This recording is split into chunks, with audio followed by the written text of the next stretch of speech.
Hello friends. நம்ம கார்த்திக் ராஜா கதையில ஜூலை 3 என்ன நடக்க போகுது அப்படிங்கிறத வாங்க பார்க்கலாம். நம்ம ஹீரோயினுக்கு ஹீரோ மேல ரொம்பவே காதல் அதிகமாயிருச்சு. இந்த குடும்பத்தை சேர்க்கறதுக்காக அவரு இங்க வந்து ஒரு வேலைக்காரனா வேலை பார்த்துக்கிட்டு இருந்தாரு. கடைசியில அவங்களோட அம்மாவும் இந்த குடும்பத்தை சேர்க்கறதுக்காக தான் உயிரையே விட்டுருக்காங்களே அப்படின்ட்டு ஹீரோயினுக்கு ரொம்ப வருத்தமா இருக்கு. அதனால அவங்களும் சேர்ந்து எப்படியாவது நம்ம ராஜாவோட மனச மாத்தி எப்படியாவது அவரை மறுபடியும் நல்ல நிலைமைக்கு கொண்டுட்டு வரணும் அப்படின்னு ரொம்பவே போராடுறாங்க. இன்னொரு பக்கம் அந்த ஹீரோயின் தங்கச்சி இருக்காங்கல்ல, அவங்களுக்கு கல்யாணம் ஆகிருச்சு. ஆனா வீட்டுல உள்ள யாருக்குமே தெரியாது, தெரியாம தான் இருக்காங்க. அப்ப வில்லி என்ன பண்ணிட்டாங்க, நம்ம ஹீரோயின் தங்கச்சிக்கு கல்யாணம் ஆனதை கண்டுபிடிச்சிட்டாங்க. தாலி போட்டிருந்தத பாத்ரூமுக்கு போயிட்டு பல்லு விளக்கும் பொழுது நம்ம ஹீரோயின் எப்படியோ போய் தங்கச்சிய வந்து அலர்ட் பண்ணிட்டாங்க. உன்னை வந்து அந்த சித்தி பாத்துட்டாங்க, நீ எப்படியாவது அந்த தாலிய மறைச்சிடு அப்படின்னு சொன்னதோட அந்த பொண்ணும் சரி அப்படின்னு சொல்லிட்டு தாலிய மறைச்சுக்கிட்டு வெளியில வராங்க. அப்பதான் வில்லி கேக்குறாங்க, இங்க பாரு, உன் கழுத்துல தாலி கடந்தத நான், அக்கா எல்லாருமே பார்த்தோம், ஏன் உன் அக்கா கூட பார்த்தா அப்படின்னு சொன்னதோட நம்ம ரோஹிணியோட தங்கச்சி என்ன பண்றாங்கன்னா, நான் ஒண்ணும் கழுத்துல எதுவும் தாலி போட்டுலையே, பாருங்க எனக்கு கல்யாணமே ஆகாம நான் எப்படி தாலி போட்டிருக்க முடியும் அப்படின்னு சொல்லி சமாளிக்கிறாங்க. அதே நேரத்துல அந்த ரேவதியோட அக்கா இருக்காங்கல்ல ரோஹிணி, அவங்க சொல்றாங்க, நீ வந்து தாலி போட்டிருந்தாத நானும் தான் பார்த்தேன் அப்படின்னு.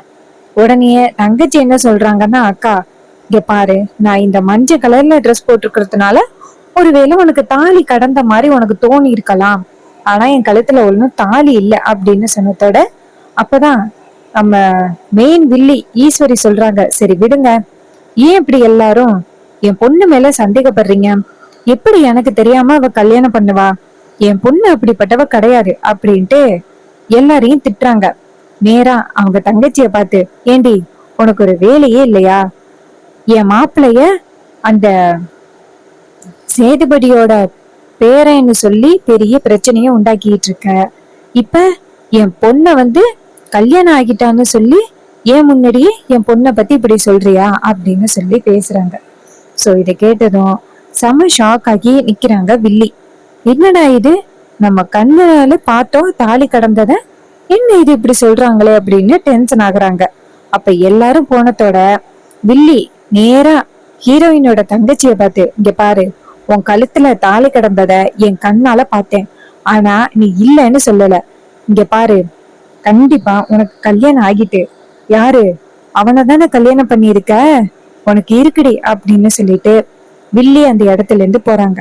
அவங்க எல்லாம் போனதோட நம்ம ஹீரோயின் அங்கேருந்து வந்து ஹீரோயின் தங்கச்சிய பார்த்து, இங்க பாருடி, கொஞ்சம் அலாட்டா இருக்க கூடாதா, ஏற்கனவே நம்ம மேல எல்லாருமே சந்தேகத்துல இருக்காங்க, இந்த நேரத்துல நீ இப்படி தாலிய வெளியில தெரிகிற மாதிரி போட்டிருக்கிறது எவ்வளவு பெரிய தப்பு, ஒருவேளை தெரிஞ்சிருந்துச்சுன்னு வச்சுக்க சித்திக்கு, அதையே ஒரு பெரிய விஷயமாக்கி அம்மாவை அவமானப்படுத்துறதுக்கு பாப்பாங்க, ஏண்டி இப்படி பண்ற, அதுக்கு அந்த பொண்ணு சொல்றாங்க, அக்கா என்ன மன்னிச்சிருக்கா, நான் தெரியாம இப்படி பண்ணிட்டேன், மறுபடியும் நான் மாட்ட மாட்டேன், ஆனா எவ்வளவு நாளுக்கா இந்த மாதிரி யாருக்கிட்டையுமே சொல்லாம இருக்க முடியும், இப்படி சொல்லாம இருக்கிறது எவ்வளவு பெரிய தப்பு தெரியுமா, டெய்லி இப்படி ஒளிஞ்சுகிட்டு இருக்கிறதுக்கு நான் போய் அம்மா கிட்ட சொல்லிடுறேனே எனக்கு கல்யாணம் ஆகிருச்சு அப்படின்னு.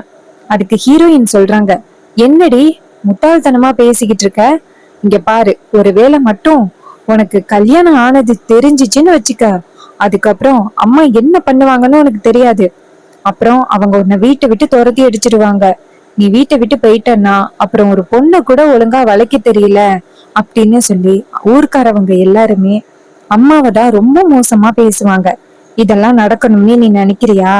அதுக்கு தங்கச்சி சொல்றாங்க, இல்லக்கா, அம்மா இப்ப என்ன சொல்லிட்டு போனாங்க பத்தியா, என் பொண்ணு அந்த மாதிரியெல்லாம் பண்ண மாட்டா அப்படின்னு சொல்லிட்டு போறாங்க, ஒருவேளை எனக்கு கல்யாணம் ஆனது உண்மைன்னு தெரிஞ்சா எவ்வளவு வேதனைப்படுவாங்க.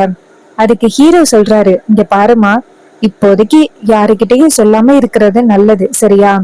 இது கேட்டதோட தங்கச்சியும், சரிங்க மாமா, நீங்க சொன்னா சரியாதான் இருக்கும் அப்படின்னு சொல்லிட்டு போறாங்க. அப்ப ஹீரோயின் ஹீரோவை பார்த்து, எத்தனை நாள் என் தங்கச்சிக்கு கல்யாணம் ஆனதை மறைச்சுக்கிட்டு இருக்க முடியும்? கண்டிப்பா ஒரு நாள் அம்மாவுக்கு தெரியதான் போகுது. அதை ஏன் நம்ம இப்பயே சொல்லிடக்கூடாது? அதுக்கு ஹீரோ சொல்றாரு, இங்க பாருமா, இப்போதைக்கு உண்மையை சொல்றதுல எந்தவித பிரச்சனை இல்லைன்னு உனக்கு தோணலாம். ஆனா அத்தைய பத்தி உனக்கு தெரியும்ல எவ்வளவு கோவப்படுவாங்கன்னு. இப்பதான் ஒரு பிரச்சனை முடிஞ்சிருக்கு, மறுபடியும் இந்த பிரச்சனை ஆரம்பிக்க வேணாம். நான் சமாளிக்க முடிஞ்ச அளவுக்கு நான் சமாளிச்சுக்கிறேன், சரியா? இது கேட்டதோட ஹீரோயினும் சரி அப்படின்னு சொல்லிட்டு அமைதியா இருக்காங்க. அதுக்கப்புறம் ஹீரோ நேரா மாடிக்கு போறாரு. ஹீரோவோட மாமா அங்கேருந்து வராங்க. வந்துட்டு, இங்க பாருப்பா மாப்பிள, உங்ககிட்ட எனக்கு எப்படி சமாதானம் சொல்றதுன்னே தெரியல. நீ கொஞ்சமாவது மாறுவேன்னு பார்த்தா 3 நாள் ஆயிட்டு. உன் முகமே சரியில்லைப்பா. பார்க்கவே எனக்கு ரொம்ப கவலையா இருக்கு. அதுக்கு அவர் சொல்றாரு, எங்க அம்மா இன்னைக்கு எனக்காக தான் இறந்திருக்காங்க. இது மாதிரி என்னை பத்தின உண்மைகள் எதுவும் தெரியக்கூடாது. நான் என் பொண்டாட்டி கூட சேர்ந்து சந்தோஷமா வாழணும்னு நினைச்சு என் அம்மா அப்படிப்பட்ட ஒரு முடிவு எடுத்துட்டாங்க. என்னால இப்ப நினைச்சு பார்த்தா கூட எங்க அம்மா என்னாலதானே இறந்தாங்கன்னு தோணுது. அதான் ஒவ்வொரு நேரமும் எனக்கு சுத்தமா தூக்கமே வரமாட்டேங்குது அப்படின்னு சொல்லி ஹீரோ ரொம்ப வேதனைப்படுறாரு. அப்பதான் மாமா சொல்றாரு, இங்க பாருப்பா, எத்தனை நாள் இப்படி நீ இப்படி வருத்தப்பட்டுக்கிட்டு இருக்க போற? இங்க பாரு, ஏதோ கடவுள் நமக்கு இவ்வளவுதான் அளந்து கொடுத்தான் அப்படின்னு நினைச்சுக்க வேண்டியதுதான்.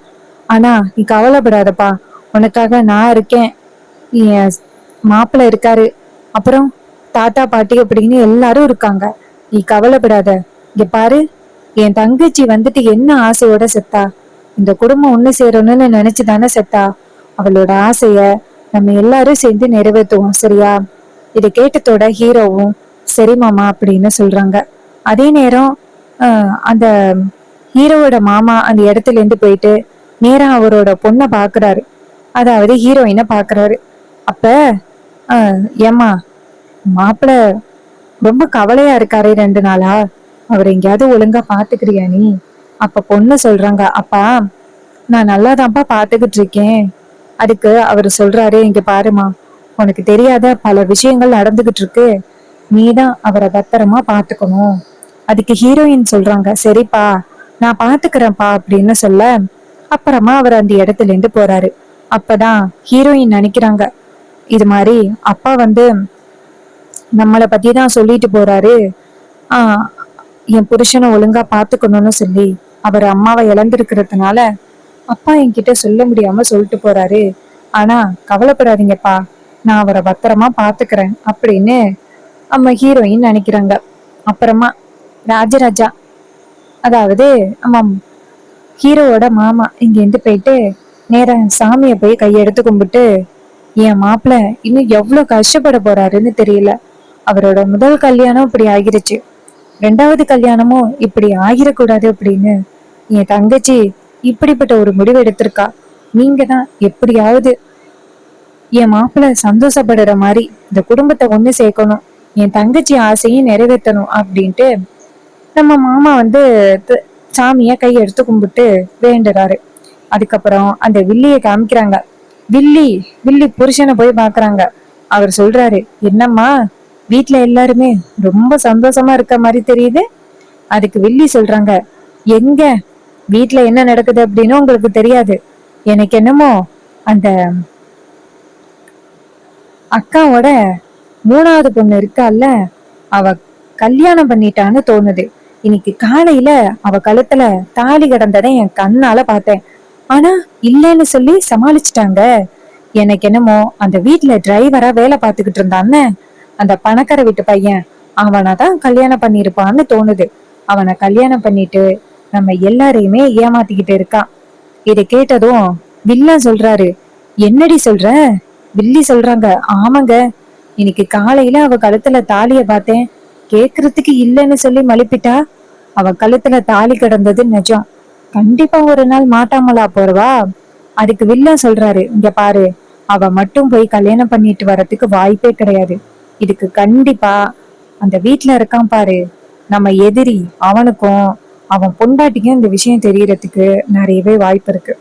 2 பேரும் சேர்ந்துதான் கண்டிப்பா ஏதாவது ஒரு விஷயத்த கண்டுபிடிச்சிருப்பாங்க.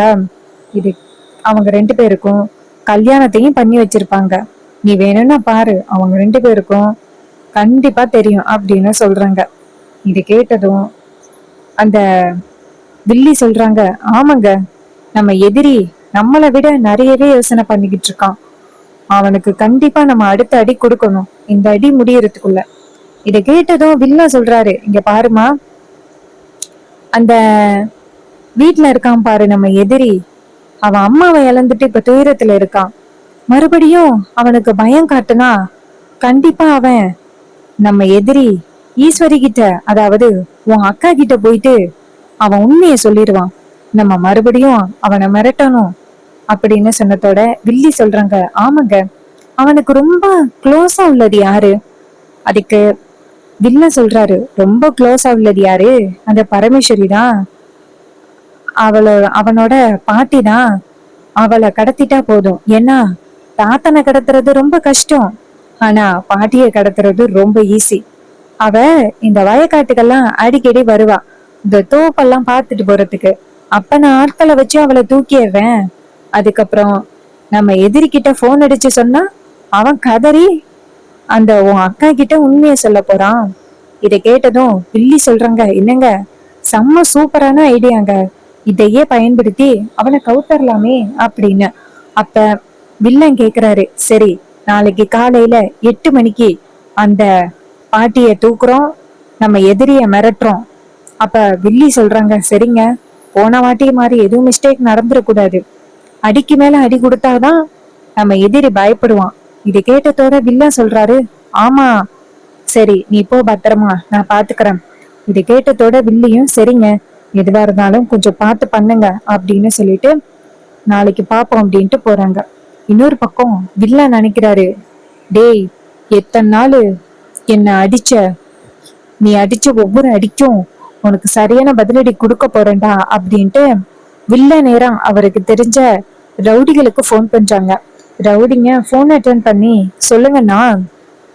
அப்ப வில்ல சொல்றாரு, இங்க பாருங்கடா, இந்த மாதிரி ஒரு இடத்துல ஒரு பொம்பளைய காமிப்பேன், அவளை நீங்க கடத்திட்டு போயிட்டு ஒரு இடத்துல கட்டி போட்டு வச்சிருங்க. அதுக்கப்புறம் நான் சொல்றப்பதான் அவளை ரிலீஸ் பண்ணணும். இது கேட்டதோட அந்த ரவுடிங்களும் சரிங்கண்ணா, நீங்க போட்டோ அனுப்புங்கன்னு சொன்னதோட வில்ல நம்ம ஹீரோவோட பாட்டியோட போட்டோவை அனுப்பி விடுறாங்க. அப்ப அவனுங்க அந்த போட்டோவை பார்த்து, அண்ணே, இந்த பீஸ் எல்லாம் கடத்துறது செம்ம ஈஸிங்க, நாங்க கடத்திட்டு அதுக்கப்புறம் உங்களுக்கு போன் பண்றோம், நீங்க கவலைப்படாதீங்க அப்படின்ட்டு போனை கட் பண்ண வில்ல நினைக்கிறாரு, டேய், உனக்கு சரியான ஆப்பு காத்துக்கிட்டு இருக்கடா அப்படின்னு. இன்னொரு பக்கம் நம்ம பாட்டி எப்பவும் இந்த தோப்பு காடெல்லாம் போயிட்டு எல்லாருக்கும் சம்பளம் கொடுப்பாங்க. அப்ப அந்த பக்கமா போகும் பொழுது 4-5 ரவுடிங்க பாட்டிய வந்து பார்த்து, நீங்க தானே இந்த தோப்பை வச்சிருக்கீங்க, எங்களுக்கு ஒரு 100 தேங்காய் கொடுங்களேன் அப்படின்னு சொன்னதோட பாட்டி அவங்கள பார்த்துட்டு சந்தேகப்படுறாங்க, யாருப்பா நீங்க, உங்களை எல்லாம் இங்கிட்டு பார்த்தது இல்லையே. அவனுங்க சொல்றாங்க, பாட்டி, நாங்க கிராமத்துல உள்ளவங்க இல்ல, நாங்க சிட்டில இருந்து வரோம், அதான் கொஞ்சம் இளநீ வாங்கிட்டு போலான்னு வந்தோம். இதை கேட்டதோட பாட்டியும், அப்படியாப்பா, சரி, நீங்க சிட்டில இருந்து வந்திருக்கீங்க, இந்த மாதிரி இளநீ எல்லாம் அதிகம் குடிச்சிருக்க மாட்டீங்க, அதனால உங்களுக்கு நான் சும்மாவே தரேன், நீங்க கொண்டுட்டு போங்க, பிடிச்சிருந்தா மறுபடியும் வந்து வாங்கிட்டு போங்க.